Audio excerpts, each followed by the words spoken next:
మీ business ఏదైనా మీ ఊర్లో promotion చేయాలంటే అది సుమన్ టీవీతోనే సాధ్యం. ఇప్పుడే సంప్రదించండి. భారతదేశం ఆధ్యాత్మికతకు నెలవు. అనేక దేవుళ్ళు దేవతలను పూజిస్తారు. శివుడు, రాముడు, హనుమంతుడు, దుర్గా, లక్ష్మీదేవి వంటి అనేక దేవుళ్ల ఆలయాలున్నాయి.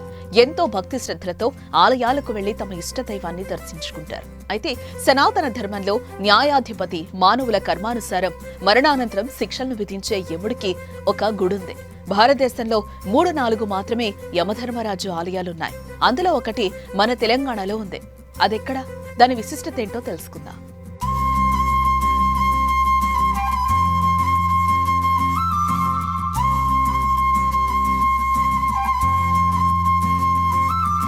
జగిత్యాల జిల్లాలోని ధర్మపురి పట్టణం ఎన్నో ఏళ్లుగా ఆధ్యాత్మిక క్షేత్రంగా విరాజిల్లుతోంది.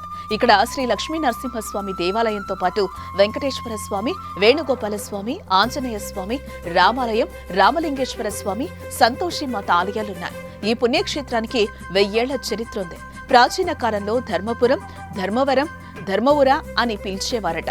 ప్రాచీన సంప్రదాయాలు, సంస్కృతి, కళలు, చరిత్ర కలిగిన ధర్మపురి వైదిక విద్యలకు, జ్యోతిష శాస్త్రానికి కేంద్రంగా ఉంది. ధర్మపురిని దక్షిణ కాశీ అని కూడా అంటారు. ధర్మపురి అనగానే చాలా మంది శ్రీ లక్ష్మీ నరసింహస్వామి ఆలయం గుర్తుకొస్తుంది. కానీ ఆ ఆలయంలోనే ఈ స్వామి కూడా కొలువయ్యున్నాడు.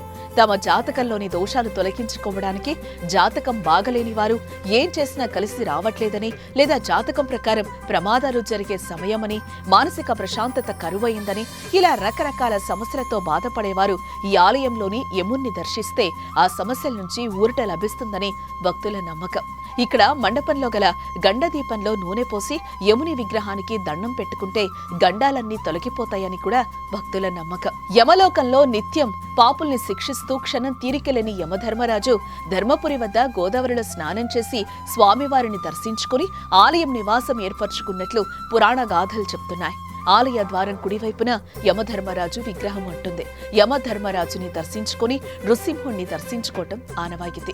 పూర్వం ధర్మవర్మ అనే రాజు ధర్మప్రవర్తుడై ప్రజలందరినీ ధర్మ మార్గంలో నడిపించి 4 పాదముల ధర్మంతో ఈ క్షేత్రాన్ని పరిపాలించినందుకు ధర్మపురి పేరొచ్చిందని పురాణాల్లో చెప్పారు. ధర్మరాజ మహాకాయ దక్షిణాధిపతయే నమః రక్తనేత్ర మహాబాహో మమ పీడాం నివారయ.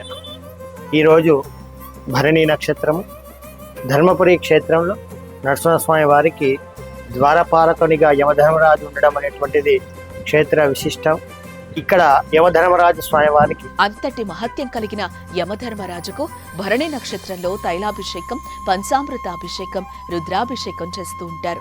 ఆయుధ సూక్తం ద్వారా మహామృత్యుంజయ మంత్రంతో అభిషేకం జరిపిస్తే మృత్యు దోషాలన్నీ తొలగిపోతాయని ఆలయ పూజారులు చెప్తున్నారు. ఈ ధర్మపురిలో కొలువైన యమధర్మరాజు భరణి నక్షత్రంలో భరణి పూజలు జరుపుకుంటే వారికి ఆయుష్ పెరుగుతుందనే విశ్వాసం కూడా ఉంది.